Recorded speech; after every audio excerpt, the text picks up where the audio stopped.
Hi, welcome back to Focus on Arts. I am your host, Patrick Van Slyke, and we're here again with my friend Ernie Branch. And Ernie, you were just telling me that you had been asked to back into a band that you had been kicked out of. Now, they had a deal with a record label. When you came back in, were you able to pick up with that deal, or was it over? That deal was over with by then. Okay. And we started playing all the clubs in Hollywood. Oh, wow. To mention a few of those, that would be the Hullabaloo, Gazzarri's, the Galaxy, and Pandora's Box. Oh, wow. All those clubs that were popular at that time. Sure. And we started doing all those in search of another record deal. Yeah. That never really came about, though. Oh, yeah. That's too bad. When you playing those types of venues, were you ever making enough money that you could support yourself in the band? Or? No, there was never much money being paid at all back then. Most of the times we were doing it to less of an audition. Oh, yeah. Because back then they said, well, play for 3 or 4 nights, and if we like you, we'll keep you on, you know. Oh, yeah. Then they'd bring in another band and tell them the same thing. So it was real tough we did it out of pure enjoyment. Oh, well, that's good. There was no way of making a living out of it at that time. Right. I find the same with a lot of artists. I do a lot of writing, and there's no way I could make a living at it. I mean, it's just the most industries like that are so inundated with people that want to do that, you know, that really have the desire to do it, but only a very few make it to the top. Did you ever work with any bands that, or sort of play along with any bands that made it big? Yes, we backed up certain groups. We backed up the Coasters for a while, and we backed up the Isley Brothers. Oh my, good. On a couple of gigs that they did where they needed a backup band. We had the same agency that they had. Oh. So when they had a gig, a lot of times they put us in to do the backup work for the Isley Brothers, and we did that. And there was another club called Beatolitos that we used to play at Hollywood, I forgot to mention, which some of the people out there might remember that.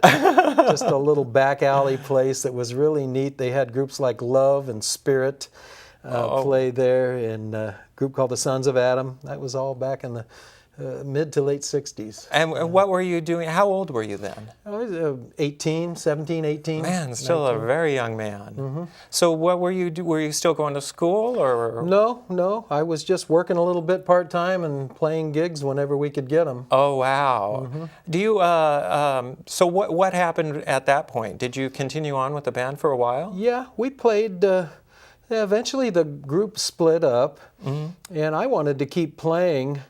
And so there was a group called the Peanut Butter Conspiracy that was very popular back then. They had 3 albums out. Wow. With Columbia Records, and they had an airplay hit on the radio called It's a Happening Thing. And they eventually split up. But I knew the rhythm guitar player of the band. Oh. I knew him, and I knew his brother. And I got together with him and asked him if he wanted to start a band. Oh, sure. And so I picked up 3 of their players, Barbara Robinson, Al Brackett, and John Merrill, and we put together a group, and we auditioned at a club called the Handlebar Saloon in Pasadena. And we got that gig, and we stayed on there for about 6-7 years as the house band. Wow, yeah. That's awesome. That must have been good times. It was fun. By that time, we changed our name. We were called Froggy. Froggy, okay. And we just loved it. It was the heyday back then, and we were pretty much packing the place every night there. Oh, wow. That's why they kept us on as long as they did. Yeah. And we just had a great time playing at that club. I bet you did. And what was that, 2 or 3 times a week? We started out 1 night a week to 2 nights a week to 3 nights a week. Eventually went to 4 nights a week. Oh, wow. And they opened up another Handlebar Saloon in Santa Ana, and then we switched off playing back and forth. Oh, my gosh. So we were playing about 6 nights a week in our heyday. Oh, wow. That's great. At that point, were you able to support yourself? Yes, I was. That was for the first time I was able to start making a living off of it. Oh, wow. That must have been great. Yeah, I bet that was big time for you. What time, and about how old were you at that time? Early 20s. Oh, okay. Early 22. So still a young man. Mm-hmm. So, so tell me, Ernie, was it the rock and roll lifestyle? Yeah, it was all that they said it is. Sex, drugs, and rock and roll. I don't know. We weren't narcotics users. We liked to drink a little beer and play, but none of us were the drug addict type. Oh, yeah. It wasn't necessary to be high to be on stage and play. Oh, that's good. We might have done a little of that from time to time, but it wasn't a necessary thing. Right. It was purely recreational. Okay. You know, although I'm not saying we didn't delve a little bit into what was going on at the time, but we Yeah. were never, any of us were ever affected by long-term drug usage or anything. Yeah. We were all natural musicians and we just loved it. You know? Oh, that's So great. we didn't need anything other than the music to make us feel good. Right.